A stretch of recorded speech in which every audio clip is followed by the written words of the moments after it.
What is up, everybody? This is Silver Spook, and this is the Silver Spook reviews Gremlins 2. It's the best movie of all time. Okay, that's it. You can shut this. No, anyways, Gremlins 2, the best of the worst, the best scary movie of all the bad scary movies, and why over the top is better than High Snobbery. Anyway, so full disclosure, I'm working on a super over the top game right now. So I'm thinking about very slapstick. We've been watching a lot of action comedies and 80s tastic, 90s tastic shows like Kung Fury and Manborg, and Gremlins 2 is one of them. Bill and Ted's Bogus Journey, and because I'm making a game called Pigeon with Gun, so which I mean, just you get the point just hearing that name, right? How does a pigeon hold a gun? Why does a pigeon have a gun? And why is there Tank Girl and Vin Diesel showing up in the game? That's a question that can only be answered by following me on Silver Spook Guy, or going to my itch site and going to Silver Spook's game site and following me there, so that when Pigeon with the Gun does come out, you can get it. And while you're waiting, check out Neofeud, which is on sale, Indigo Star, which is also on sale, and Decolinator, speaking of over the top retro 80s action movies as a video game. And anyways, so I'm trying to finish this game. Pigeon with a Gun is coming in the next few days, so that's been most of my mind is taking up with that. When I'm not doing world shattering YouTube video reviews and YouTube movie and pop cultural critiques, I'm making video games. But and right now and a lot of them are very satirical in one way or the other. So that's kind of what I wanted to talk about, is the thinking about because I was just listening to a review of Nope, Jordan Peele's movie, which is there's a lot of very high analysis, let's say, of that, and I think a lot of it kind of misses a lot of the point, which is not to say that it's like you can't do highbrow entertainment and cinema and that kind of thing, and games, etc. But there's definitely a tendency to want to, with a certain crowd, especially the people who have invested, like, the more time you have invested into your film degree, being a professional script editor, reading fancy books, right? Being a Hitchcock Criterion Collection professional critic, or whatever you happen to, writing movie reviews for some rag like The Guardian or the New York Times. It can be very much like you can get swept along in the academic, high intellectual study of entertainment, which is kind of often divorced from the actual enjoyment of entertainment. And so this is Gremlins 2's prime, I would say, the main character. If anything, he is the leader, the not really evil mastermind. He's just kind of the gremlin-y, goblin-y, slapsticky mastermind of the Gremlins. If you don't know anything about Gremlins 2.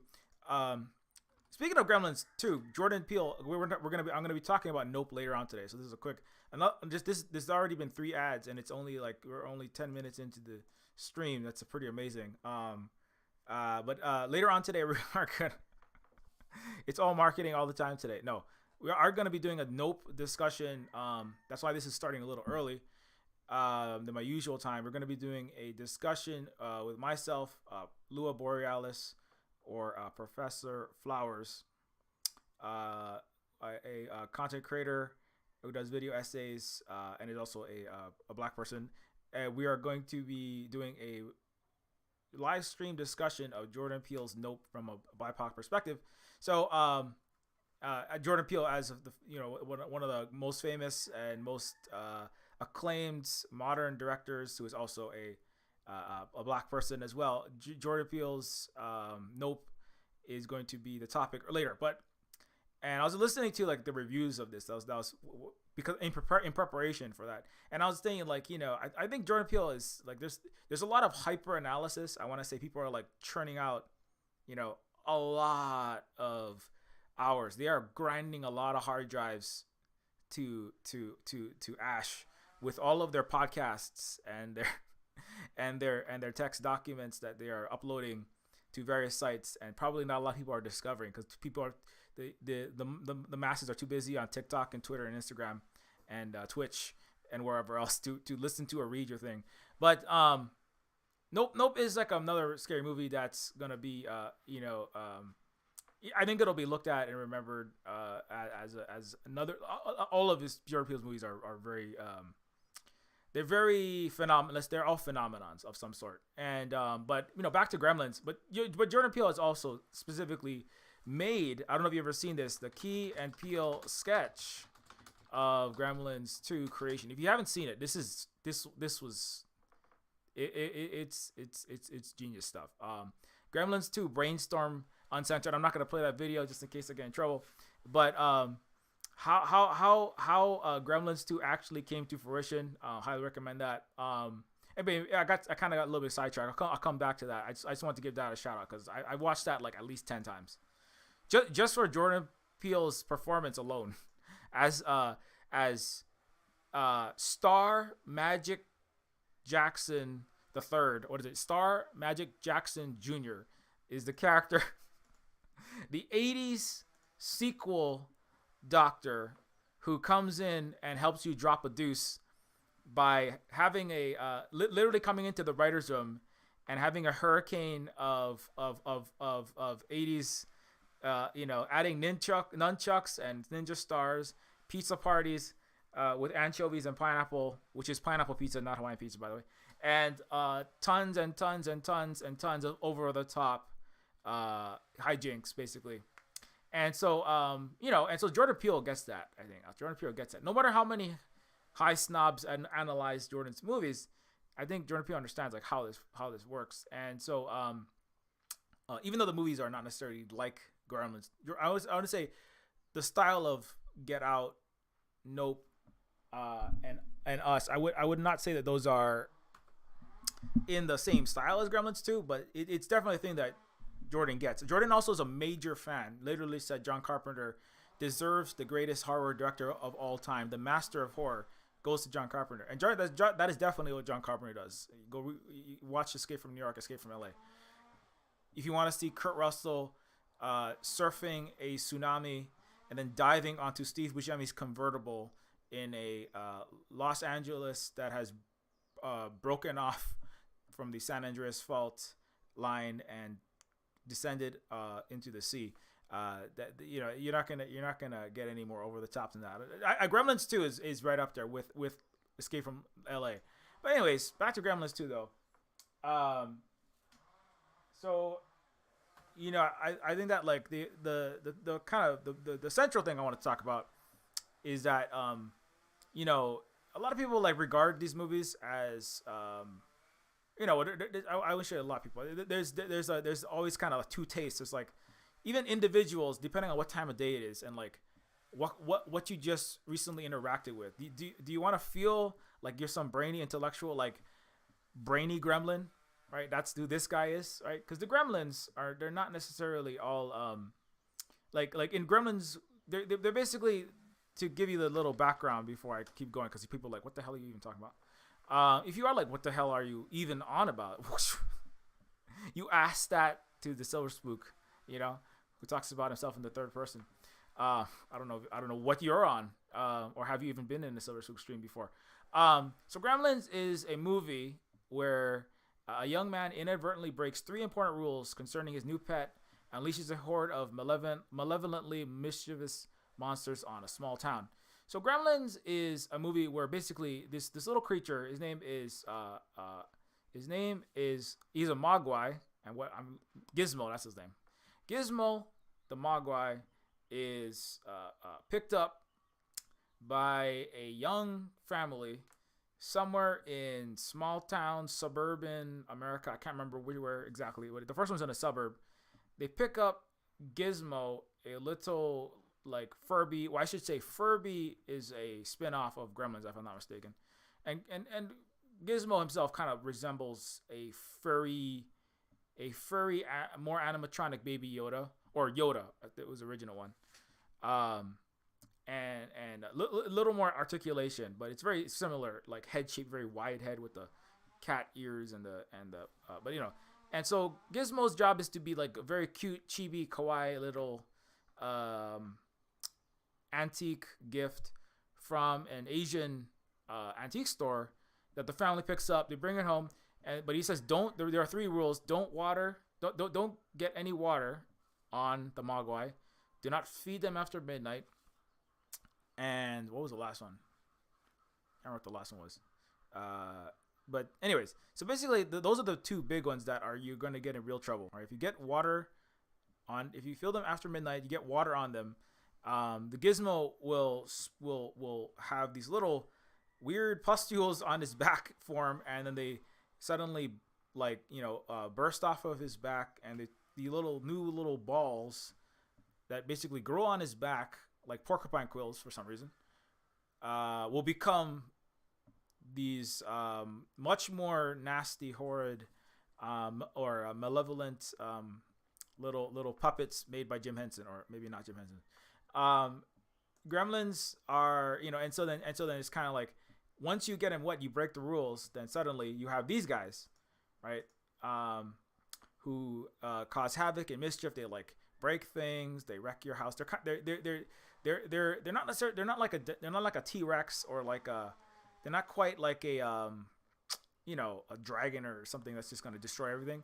Although they do eventually get, I think some people get killed when they encounter gremlins, but they just cause a lot of problems and trouble. They're not huge. They're the size of like a small dog. They're not huge, but they can be very disastrous. They like tear down power lines. They throw your kitchen into disarray. They spray all kind of stuff all over the wall. They burp. They fart. They're very goblin-y, And so gremlins, and so and the family has to kind of deal with their the gremlins by I forget what you have to basically just like I forget how they deal with them. But sometimes they squish them, sometimes they burn them, sometimes they grind them in a blender. It's pretty silly to start. Gremlins 2 gets even more silly. And so it's kind of like I would call it's part horror and it's not super scary. It's not like Michael Myers, it's not Halloween, but it's like part horror and it's definitely a lot of comedy. It's a mixture of those, a horror comedy, horror action-y comedy. And so Gremlins 2, the main gremlin, the mastermind, like I was saying, is the brainy gremlin. Gremlins 2 is like basically there's a whole ton of gremlins. Like even Jordan Peele's sketch on Gremlins does not even come close to covering how many gremlins there are. The Key and Peele sketch is called How Gremlins 2 Actually Came to Be Made, right? But it's like Peele's basically like, okay, there's all these boring Hollywood. Let me see if I'm gonna get a picture of that, right? Key and Peele sketch. So there's like so on the oh sorry, that's not, I'm trying to find the key. It's like he's in the writer's room, right? With Key is like the I'm a serious filmmaker, I'm making War and Peace the movie. I'm doing Schindler's List too, I'm like I'm this is my one for them that I'm doing, and I'm the one for me, but I'm a serious filmmaker. And so he's kind of like, he's not that serious. He's kind of more like he kind of sounds like Martin Scorsese, Key's character in this sketch. And he's like, Gremlins 2, it basically writes itself. So we're just going to do the same thing. You get some water on the, it's going to be an office building. So, what if a water cooler spills some water on the Mogwai, right? And that's the brainstorming session, right? And then Jordan Peele's character, it's usually the other way. It's usually Keegan-Michael Key is the more hyper, off the wall, high energy, the Abbott to the Jordan's Costello, or is it the other way around? I can never remember these 100-year-old characters, but it's basically like Jordan Peele this time is the one who is like going, why are we just talking about a simple water cooler? You got to have all the gremlins, like everyone just come up with your own gremlin. Okay, we're gonna go around the room, and it's like how about a brainy gremlin? How about a bat gremlin? Like bat gremlin with wings like a bat smashes through a wall, makes a bat symbol in it, flies into a pool of wet concrete, and then flies up and lands on a building, turns into a gargoyle. Yes, it's in the movie. And so there's a Batman gremlin, there's a lady gremlin, there's the what are the other ones? Electricity gremlin. You talk about fully animated gremlin just zigzagging like bolts of electricity all around. Go inside of your giant 2-foot long cell phone from 1992, and then come out, go inside your answering machine, and then electrocute all the gremlins when they step in the water. Yes, that's definitely in the movie. Electricity gremlin. How about vegetable gremlin? Hulk Hogan breaking the fourth wall. You talking about famous wrestler turned actor turned cultural icon Hulk Hogan breaking the fourth wall in the middle of the Gremlins movie, talking to the audience. Yes, it's in the movie. Anyway, so you can tell how many times I watched that sketch. And so it's like it's kind of like an illustration of like what the process. And somebody actually who was in that writer's room actually said the process was not that different from that. And but it's like I mean, and part of it is kind of a joke, right? Part of it's like you got your 25 neon colored shirt and asymmetrical cyberpunk mirror shades from 1991, right? That's what the Jordan Peele character is wearing. And then you have your serious suit dude. He's like, no, this is serious time. We're only doing serious business. It's only serious. It's we're only making movies that are gonna possibly be nominated for Academy Awards. Like Leonardo DiCaprio is gonna star. It's either gonna be Leo DiCaprio or it's gonna be Joaquin Phoenix, and we're gonna have serious business directors like, I don't know, Christopher Nolan. You can tell he's serious because everything is in very low levels of saturation, even though he ripped that off from Robert Rodriguez. So again, some British snob, right, from London, some Londonite G7, probably monarchist, you know what I'm saying? And then he shows up. I don't know if he's monarchist, I'm joking. But then this British snob, he shows up in Los Angeles, right, rips off a Hispanic actually good director like Robert Rodriguez's Sin City, right? And he starts throwing, decolorification filters all over his Adobe After Effects, right?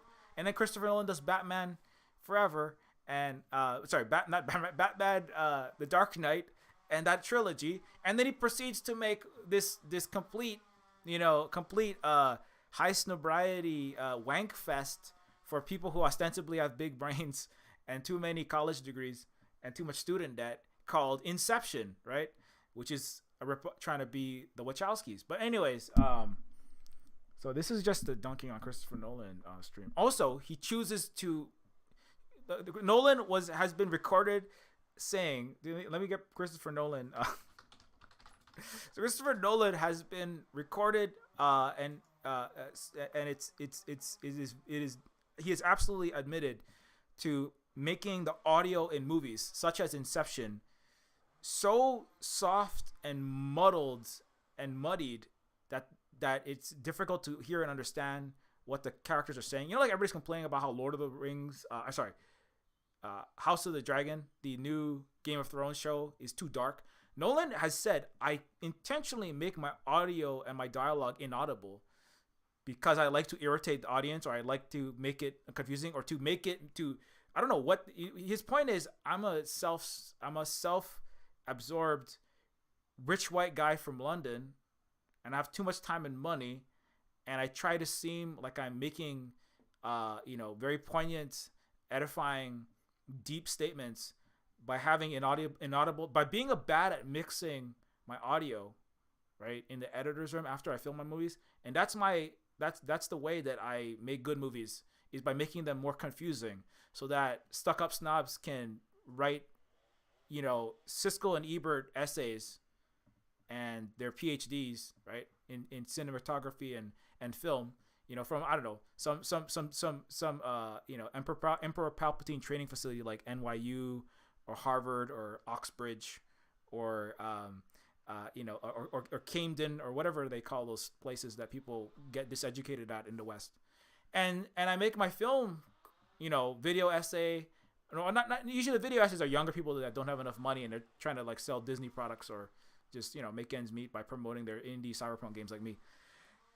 I'm gonna go on the internet and I'm gonna but Nolan has admitted to saying that he's admitted that he intentionally makes his movies unnecessarily obtuse, confusing, and badly finished, badly produced, so that people, or I don't know, I don't think he said, but so that people will think that he is deeper and less obvious and saying something more complex and sophisticated. Because, my point is that is the way that, unfortunately, I mean, at least in a lot of that is a lot of the way of a lot of the Western mindset and way of existing. But also it is very common, and so then you can kind of lure a lot of people, right, who want to seem smarter. Like, Brainy Gremlin puts on his spectacles. He puts on his Patrick Stewart accent. You put a British accent on, people immediately assume you're like 50,000 IQ points higher. IQ is not even a real thing, but that's part of the cinematic. By extension, the Western mindset, the Western worldview and conception of reality, right? Which is that when you have a more Britishy accent, you must be smarter and more sophisticated, right? But it doesn't actually mean anything, right? It's a joke in Arrested Development. That's one of the few jokes that actually makes sense, which is that like by sounding more white from Lyndon, which is Tolkien, global colonial racism, not Lyndon, London, or you should have veiled it better. The more Euro we sound, and specifically the more Anglo-Saxon we sound, the smarter we are. But that's actually the history of mass lying to the masses of the populations of places like US, Europe, by extension the world, on their colonialism, right? And so and part of that, the cinematic and audience divisions, right? These kind of highbrow versus lowbrow is like high class versus low class, right? As opposed to, as somebody was talking about earlier, right? A Hawaiian socialist Kanaka socialism was talking about it should be working class versus parasite class, right? But part of the propaganda for centuries, right, about how it's so great that we have dynastic, overprivileged, sub-mediocre people, right, like feudal lords, ladies, and kings and queens, right, that ostensibly we did away with, but we never did. We just replaced them with CEOs who are also the descendants of feudal lords and ladies and still have feudal privilege. And so the cinematic impact is just one small piece of the massive pie, where being considered, right, intelligent, being considered where the cinematic shorthand there's actually eugenics. It's what cinema is. Eugenics, actually. It's built in, right? The casting director's job is to make sure that the people who look a certain way and sound a certain way are always cast in certain roles. And that's not just about entertainment. That's about maintaining power structures. That's about hegemony. That's about racialized capitalism and global colonialism, right? If the British people are always the smart scientists, always the intelligent politician, the world leaders, that maintains a system, that maintains this conception that, in reality that's who it is, right? Even though a lot of times the British are saying things like, let's start World War III by doing nuclear belligerence all over the world. These people have accents that are different. It does not make them smarter, but you see what I'm trying to say? And by extension, like, that maintains this. And so, so this is the deeper Silver Spook point about this stream, which is that, about this video, which is that, in a world that is complete, it's like in the kingdom of the blind, the one-eyed man is king. In the kingdom of the mass idiocy, which is the entire Western world, including the Spanish and the French-speaking peoples, that still are poisoning our Hawaiian water supply, to bring it to the present, that have stolen $450 trillion from everywhere, including places like Africa, as well as Asia and Latin America and the Pacific. Those places that, that have constantly been lying about everything all the time, right? What is deemed as normal, good, even quality entertainment, logical, good casting, good writing, right? That all that is backwards, And so really the only way to, I made this point before about dystopias when I was talking about cyberpunk and dystopias. The only way to really like have stories that, aren't like adding to the damage, right? Where you're like reinforcing this racist concept that people with fancy degrees from London, New York, the Pentagon, and people who work at the Pentagon, the people who work at the highest levels of the education system, which itself is basically a so-called education system and a front for giant pyramid schemes called mega banks that are using the student debt as a vehicle to continue to impoverish and to blow up everyone's 401ks, whatever remains of them, pension funds and municipal, and municipal city budgets that will replace your dying infrastructure, right? The people who classify themselves as highly educated consumers of sophisticated wine and movies, right? Ostensibly sophisticated, right? Very intelligent, right? A lot of these people are actually a bunch of fucking wankers like Christopher Nolan, right? And Leonardo, I don't sleep with anyone over 25. Sex pest people like Weinstein, et cetera, right? Who have gotten away. A bunch of white dudes playing themselves up as being the greatest thing in the world, the most intelligent thing in the world, the most British and Anglo thing in the world, the most high society thing in the world. These people are a bunch of fucking wankers who admittedly put out a bunch of bullshit just so that people can write fancy essays with big fancy words like sesquipedalian that they put in there because it's fancy, that nobody reads except other rich, white, privileged, disproportionately dudes sitting around in their mansions, right? I know these people because I work for 3 different billionaires, and they're all a bunch of fucking wankers that have no talent. And then they underpay disproportionately non-white people and women under them to write the stories and direct their movies, actually do the directing of the movies. And then they take the credit for the bullshit that they badly master, intentionally make the audio unintelligible, and intentionally make the movies too dark to see, and also rip off Robert Rodriguez. So, and then they get celebrated as some amazing, groundbreaking auteur, right? The word auteur, every word in English is a lie, basically, and you can't really speak English without lying. So the only thing you can really do is to undo all of that, to attempt to undo some of the damage, is to do the most lowest brow thing you can imagine, and not necessarily, or to tear down the facade of what is considered intelligent, smart, sophisticated, highbrow, good, right? Above the hoi polloi, above the masses, because the reality is, while there's not to say that there are shots, and there are, if you film a scene and it's completely pitch black, you screwed up the lighting, because that's not very interesting. But I mean, aside from it being visible, and if people are like awake and not completely bored out of their mind, right? If you have a movie that, like in Idiocracy, that's literally 2 hours of an ass farting. That's Mike Judge's movie, which is also very over the top and very much in that same Gremlins 2 sort of vein. But unless your movie is not completely unwatchable because of how boring it is, then that's a lot of these streams have been about, like, what does it matter?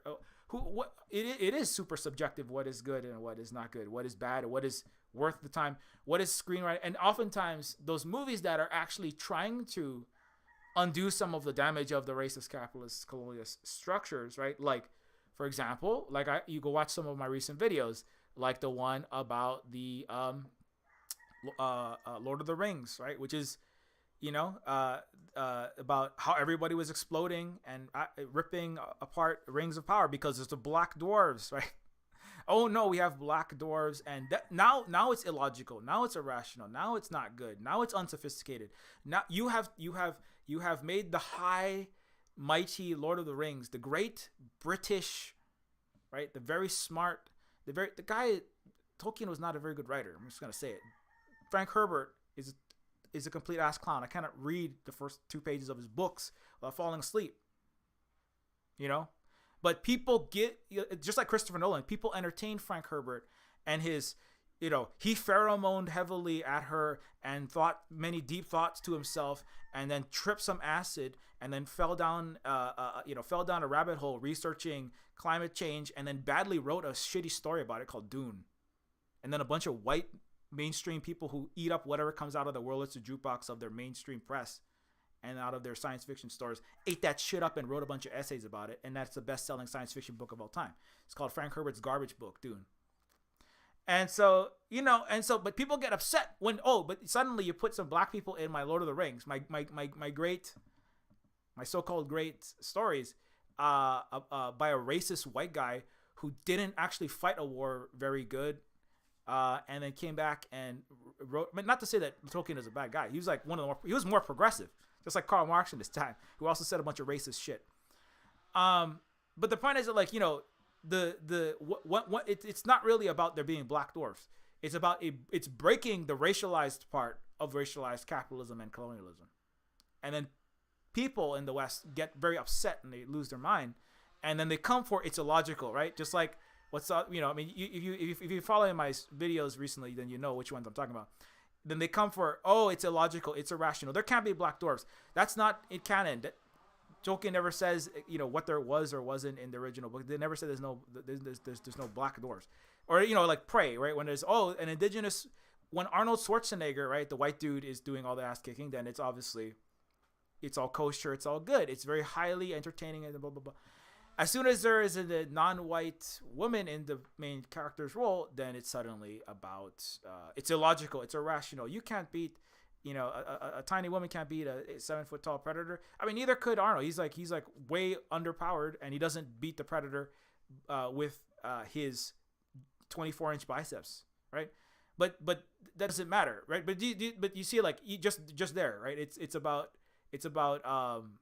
and this is not just This is not just about, like, getting mad at Arnold and getting mad at white dudes per se.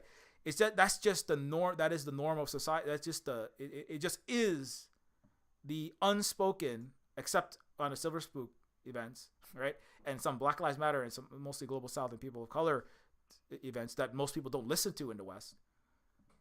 Except when 31 million people burned down all the city streets in Black Lives Matter uprising in 2020, they listened a little bit.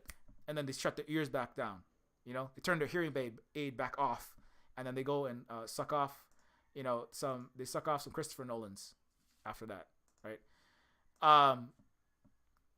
It just is reality, and so I don't know. The best that you can kind of do, I mean, if we exit some full Silver Spook mode and come back into the Western mindset, but in terms of the movie itself, I thought it's very funny in the way that, like. What's it like? It's like it's very funny in the way that, like, a lot of the mid-90s movies, like all the Bill and Ted movies, actually, Bill and Ted's Excellent Adventure, Bill and Ted's Bogus Journey, fun fact, Johnny Mnemonic, which is another, speaking of the cyberpunk genre, which is obviously my mainstay with games like Neofeud and etc. But Johnny Mnemonic was actually intended by William Gibson to be an action. It was also made in the mid-90s, has Ice-T, like Tank Girl I was talking about last week. Tank Girl is, of course, in that same genre. Johnny Mnemonic was actually intended to be an action comedy, kind of like Gremlins 2, or like Bill and Ted. I actually spoke to William Gibson himself, and you might remember this if you ever watched the main, one of the first videos on the channel. Let me see. When I talked to William Gibson, he actually told me that, and I think he says that in an interview. Speaking of cyberpunk edge runners and all the stuff that's cyberpunk now, I'm not going to be able to find it, am I? I'm going to break my computer. No, but William Gibson actually said that that Johnny Mnemonic was intended not as a the kind of more straight action movie that it became. It was intended as something like Bill and Ted. Keanu Reeves is, Johnny. Let me see. Oh, okay. Yeah. So Keanu Reeves is playing Johnny Mnemonic, right? In this podcast, I was talking to him about it. We talked a little more, even more behind the scenes shop about this, and there's a lot more to the Johnny Mnemonic story that actually is directly pertains to what I'm talking about. But when I was talking to him, he was saying like, I really wanted it to be this comedy. It was gonna have there's Dolph Lundgren as a cybernetically enhanced, throated up, and he's like a cyberpunk 2077 character. He's like roided up, throated up. He's got like metal endoskeleton up the yin yang. He said there's more of him that's robot than human, and he's a preacher he's like a murderous hitman preacher, right? Preaching to inner city urban crowds, and then he goes around killing people for money in the evening. It's very funny setup, right? It's a real hoot if they really showed the movie the way that it was meant to be edited. And there's other characters, like there's the Ice-T character, the Spider, the Henry Rollins, a punk / pro bono doctor, and Johnny Mnemonic is a movie that was meant to be more like Gremlins 2, but the studios, after Keanu Reeves was in Speed, the studios they said, oh wow, Keanu Reeves, he's blowing up with this blockbuster action movie of the 90s, right, about driving public transportation over 50 miles an hour with Sandra Bullock. And the Hollywood studio says, we have to recut Johnny Mnemonic as a more serious action movie. None of this comedy BS. So they actually, that's actually to my point. And William Gibson was very sad about that. He said, actually, I wanted it to be a lot more like, like Escape from New York, Escape from LA, like one of those more, silly or slapsticky, but kind of also being more subversive and saying more things. Like horror and those kind of over the top movies often are doing much more. They're actually much more sophisticated and doing much more cultural critique and saying something more important than anything that these, look at my gray sad man with very serious eyebrows in the Batmans with these highbrow so-called highbrow British directors like Nolan doing serious films, and it's like, because a lot of times, anyways, I could go off on that forever, and the overratedness of things like obviously Fight Club, and things like the Batman series by Christopher Nolan. But actually, that's a joke in one of Jordan Peele's movies too, which is that like there's a scene where one guy like doesn't actually like the Batman Begins, Batman, The Dark Knight. He doesn't like the Christopher Nolan Batmans, and everyone else is like, oh, obviously you have an incorrect opinion because we're all the cool nerd smart dudes on Reddit, and we have the right opinion. Anyways, I'll stop digressing. And but William Gibson was like, I wanted it to be more silly and fun. Like Johnny Mnemonic in the very beginning, he orders a pizza. He's like, what do you say? Like he's like bacon, double pepperoni, anchovies. Like he brings a pizza, and it could be to ostensibly what's a very serious, Yakuza versus cybernetic brain transplanted courier meeting, and and he brings a pizza to a machine gun fight, and it's funny. It should be more funny. It's not as funny as it could be because of the way that Hollywood re-edited it. And so it's kind of like, to make things more serious, to make more money, they cut the subversion out. They cut a lot of the subversive stuff out, right? That was a critiquing kind of Christo-fascism. All the Marjorie Taylor Greene stuff that's going off now. This stuff was like, this has never been not here in the United States, right? And all the subversive stuff about, this kind of like, the Christian right wing kind of losing its, not losing it, but just kind of subverting it. But that was deemed unacceptable by Hollywood basically in the mid 90s. It was like, you can't speak so ill of white suburban Christian America, because that's the people we need to give the audience what they want. But if the audience is racist, crypto fascist or fascist, and full of vitriol and stupid, and just kind of actually malevolent, right? Not really the Gremlins being malevolent. The audience is kind of malevolent, right? I mean, from the perspective of people who are not straight cis white guys, or anyone who isn't a billionaire, it's not really the Gremlins that are malevolent. It's about the audiences, but it's like, to help the audiences kind of see who they are more, it requires them to maybe be a little bit uncomfortable, right? It's kind of like having uncomfortable conversation. Remember Black Lives Matter, the phrase that everybody was at least starting to accept was, you have to sit with your discomfort, right? Yes, a cop murdered a black guy on camera, and nothing happened. Absolutely nothing happened. It's funny because where I love She-Hulk. I just watched She-Hulk yesterday, but where was She-Hulk for George Floyd, right?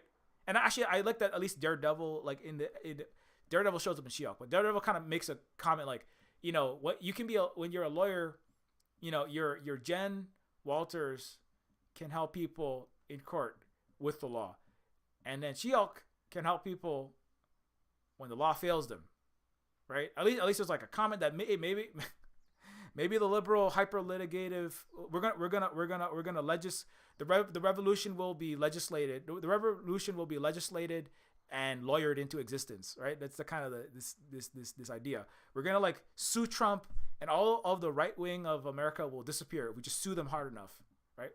And it's like, that's not a thing that can happen. And so to get to that level of critique, you have to make the audience, the people, not just the audience, people have to sit with their discomfort of knowing that their country is a place that is run by a government that employs the police, and a society, a culture, and the government and the people together allow people to be murdered on camera just for being black, and the police officers will get away with it. Because this is not the first time. This is like the millionth plus time, right, that something like that has happened.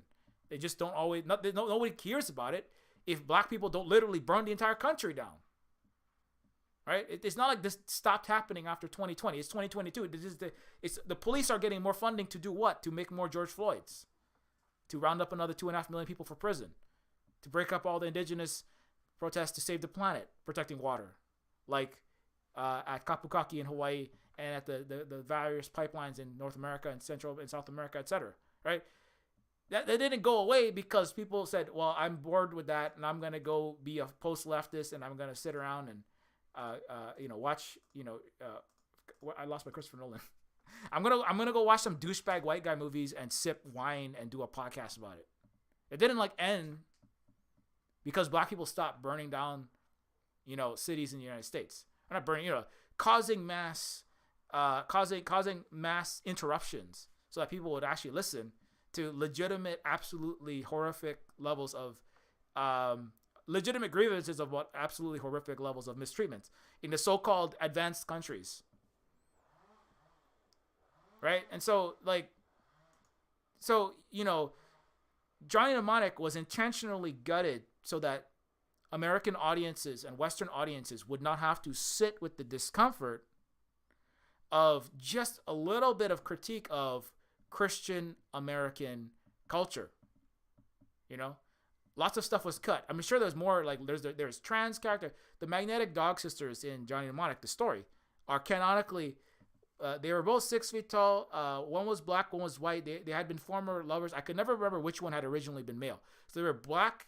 They were interracial, trans, and lesbian sisters in a story in the late 70s, early 80s.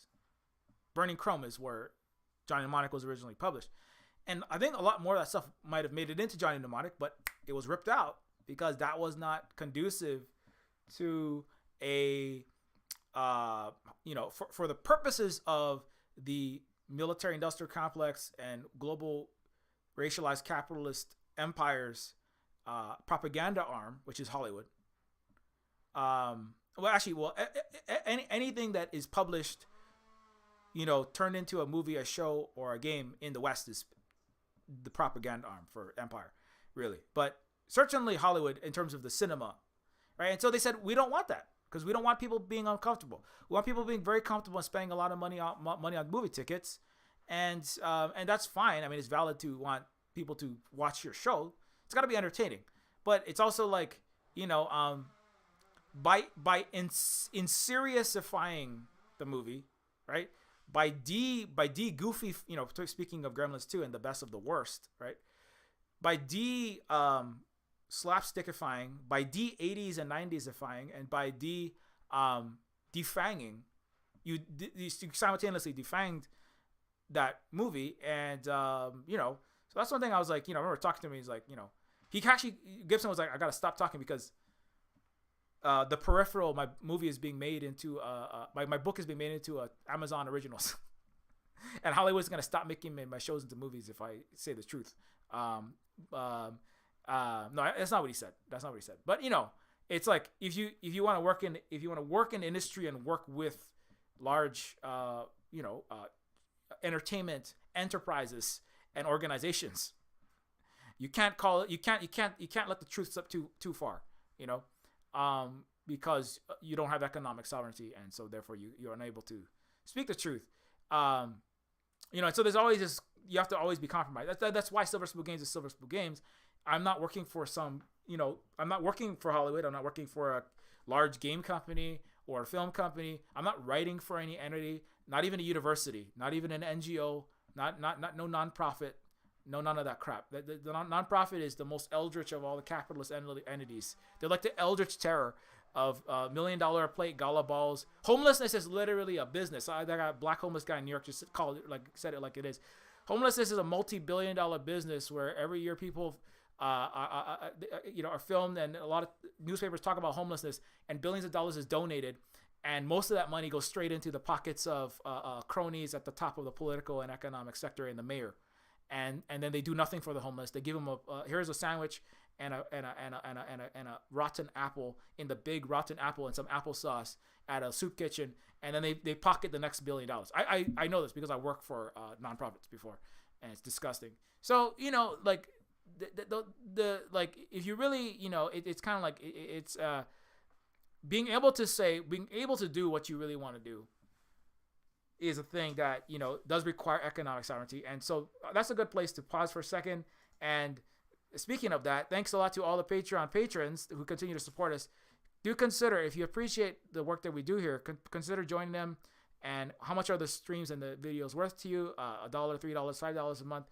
Any amount really does help, because, you know, without that support, I mean, there's not going to be any more Silver Spoon streams, panels, and games. And we really want to keep doing the work, as well as all of the work we do to try to liberate Hawaii from the capitalist empire of the U.S. that is still poisoning our drinking water here. Just a little PSA, as well as pushing Native Hawaiians like myself off of our lands. And also consider supporting us through Ko-Fi if you don't want to sign up for Patreon, or picking up any one of our games or music, including this game that I'm going to show you the trailer of. Neofeud is on sale right now, so if you run over to Steam right now, 70% off, and pick it up.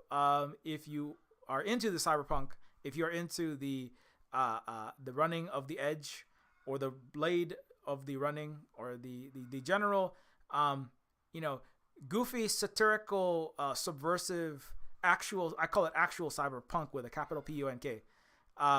If you enter that, come check out Neofeud, and I will be right back after these messages.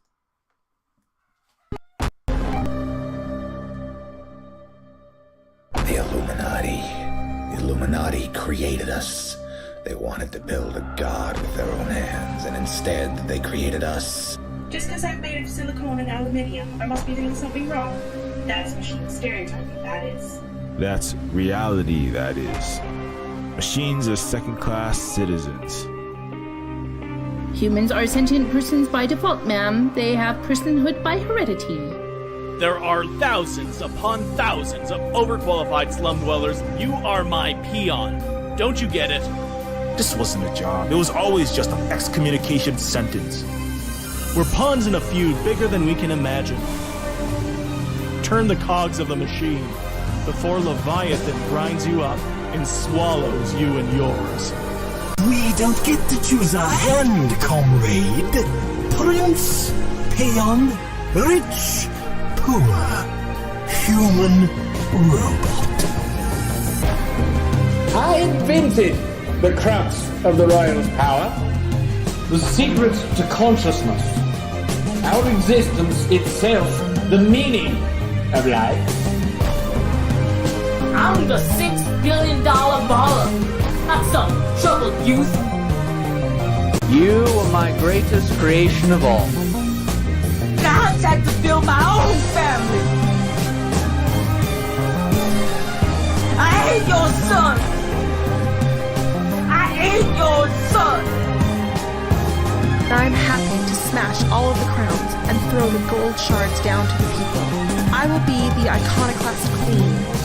But who makes you queen anyway? You? You in whose army, princess? You in whose army?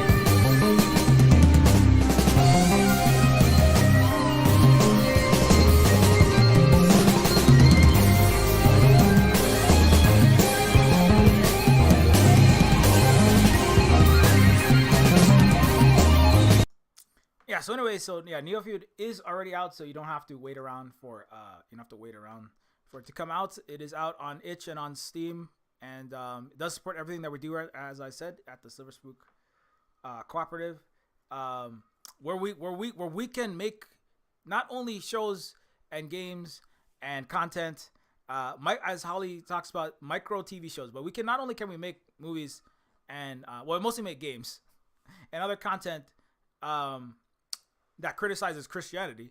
We can make entirely anti-capitalist, overtly anti-capitalist, anti-imperialist, anti-racist games where you take the side of the Vietnamese in the Vietnam War, including games like Decolonators. And I dare any game company to make a game even close to as subversive as Decolonators. I wager there will never be any, because, well, you're too owned by capitalists and Western chauvinists and racist people, and that can't even deal with the levels of racism that they live in. But anyways, so that's the anyway, Gremlins 2 is the best scary movie. Why Over the Top is better than High Snobriety. So we have I think that, like, if you start taking yourself too seriously, in a highly unserious place, culture, civilization as the United States, right? If you start really like thinking so highly of yourself, thinking you're very educated and intellectual in a place like Britain or France, Canada, New Zealand, Australia, Japan, right? Any one of these places, right, that are complete clown shows that are literally destroying this planet's capacity to support life with nuclear war, climate change, and the number one polluters, the number one supporters, the backers of literal fascism include Ukraine and the United States in the United Nations vote, right? But to really get serious, I'm not even going to get serious, I don't have time on this stream, but to really get serious and be actually thoughtful and sophisticated and intellectual is too hard, and it's too discomforting, actually, I would say, for most of those people, virtually all of those people that are, especially the white dudes with any kind of privilege, the most well-resourced, and the people who have the time, the capacity, and the misfortune to go to diseducation facilities like Oxford, Cambridge, NYU, Columbia, and all of the California so-called education system. Those kind of people don't have the capacity or the moral courage to actually be brainy, like Brainy Gremlin. Brainy Gremlin is more brainy than Christopher Nolan. And the Nobel, who's winning a Nobel Prize? I don't even want to open that can of worms. But long story short, so that's why, you can't really take, this cannot be taken seriously. It can only be taken jokingly. And not like the Joker from the Christopher Nolan Batman's, like the Joker from the Batman cartoon. You can't really take the West that seriously, because its entire existence is built on incredibly broken, backward ways that continue to this day, and that are currently banning Hawaiian language and culture, even though by eradicating our capacity to even support our own people, and intentionally lying about the jet fuel that the U.S. military has been spilling by the 10,000 gallon into our aquifer, right? How can you take that seriously? These people the uniforms that they wear, the generals, the naval admirals that are showing up on television right now, along with Lloyd Austin of the so-called greatest country in the world, the United States, right? Lloyd Austin, cabinet member of Joseph Biden. These people cannot be taken seriously. Joseph Biden cannot be taken seriously. He's like, I got 2 words for you: made in America. I mean, okay, yeah, that's the easy jab. The joke is Biden has been the number one. Anyway, you know what I'm gonna say about that. But so my point is that like you have to I think to de-silify things is actually to dumb yourself down. Actually, it's actually to take out what was actually smart and actually interesting and actually worth saying in your entertainment, right? Paradoxically, right? As I say, in the land of the clowns, right? You know, the only solution is to out-clown the clowns and make the point that, you know, what they are trying to represent, what they are, the so-called intellectual, the so-called sophistication they are trying to represent is itself a sham, right? And to insist on that. I mean, that's part of why I make games like Neofeud, right? Which is all about hippie Terminators and, you know, lampooning the richest and the most powerful. Like in Neofeud, there's a scene where you have the richest, most powerful people, the most educated, the most erudite, they literally call themselves, we are the post-human next evolution of humanity that live in these fancy palaces. But they're a bunch of bloated, horrible, incompetent clowns. Because what are people like Joe Biden, right? What are people like the naval generals who are killing their own infants, their own soldiers' infants at Camp Lejeune, in Okinawa, in Hawaii? What are these people? These people are not to be taken seriously, right? Absolutely not. So anyways, I hope I've made that point. I got to get out of here soon because I have to be doing a streamed panel about other movies, and I have to finish Pigeon with Gun. I do not have any Pigeon with the Gun place to wishlist it, but as I said, if you're interested, follow Silver Spook Games on itch.io, and you will be able to, when the Pigeon with Gun game comes out, you will get a notification, or follow me on Twitter if you don't use that kind of thing, at Silver Spook Guy. Pigeon with Gun is a very slapsticky game that I'm currently still in the process of working on. This is a scene from it. What has wings, a hat, and a gun? Both of these. One is a pigeon with a gun, a cowboy hat. The other is an eldritch terror, Danny Cutie, the 1920s Hallmark, 1920s Valentine's Day card, and a weirdly creepy baby with insect wings, a bag full of hearts, a revolver, and a robber hat. And he is the Eldritch Terror, the 9th Eldritch Terror, right? The void, the weird, right? The perverse. And Danny Cutie is the 9th Eldritch Terror from The Chilling Adventures of Sabrina, the disconcerting. Pigeon with Gun is an action comedy game, so coming soon. And obviously, this is very much, a lot of it is a riff on 90s and 80s movies. It's Arson Dragon. Hey, arson's a crime, buddy, and we're crime fighters, so it's time to fight you. Anyway, so in Pigeon with Gun now is 200% more dragons, inexplicably half wood in apartment buildings coming soon.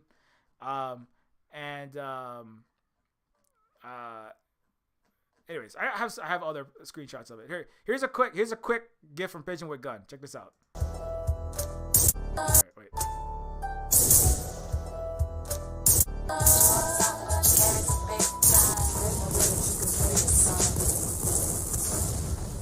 So, Pigeon with Gun. So this may be slightly self-serving video, but I do stand by all the points in all seriousness.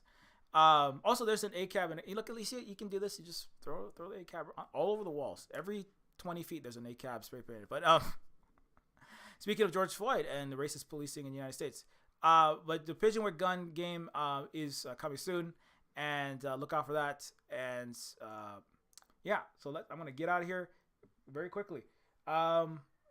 If you're like, I've been looking forward to the Silver Spook stream, you're gonna just end it so early. Well, don't forget, you can hang out at the Twitch channel in about 45 minutes. At about 3 Pacific time, 3 p.m. Pacific. We're gonna be on the Twitch channel with Professor Flowers and at Lua Borealis and possibly some other folks, but we're gonna see talking about Nope. Speaking of horror, it's Halloween month, so let's talk about more horror movies. Watch Gremlins 2. I'm gonna watch Hellraiser soon. And watch Hellraiser, the new Hellraiser soon. We watched like 5 Hellraisers in the last 2 weeks, and so we're getting ready for that. But anyways, okay. So all the jokes aside, do check that out. Don't forget, Neofeud is a game that is on sale right now. So if you've been waiting for it, you're like, I don't have any money, Silverspook. Well, it's only for less than the price of a venti mocha Hellraiser latte with extra red velvet cake in it. I don't know what they put in the cinnamon mocha Hellraiser latte, right? You can get your very own Neofeud for $4.50. It's like Detroit Become Human, but not a AAA game. It is like Stray without a cat protagonist. It's like Disco Elysium, but minus with extra cyberpunk characteristics. Also, don't forget Neofeud is available along with games like Decolonators, where you kick capitalist colonizer butts and decolonize Vietnam, and a retro arcade platformer, and in games like Indigistar, a set in the world of Neofeud 2, and it is about an empire invading your planet to eradicate and plunder, where you heal landed people, prevent erasure of native language and culture, and confront invaders before it is too late. So that's more from my indigenous side's perspective sort of game. And then there is Woman by Holly E. Argent. That is a woman raised in, speaking of what I was talking about, Johnny Mnemonic had more critique of right-wing Christian conservative culture. Woman is a book by a woman raised in right-wing evangelical Protestant Christianity. Holly, my partner. And it's not a historical retelling, but it is a critique of that culture.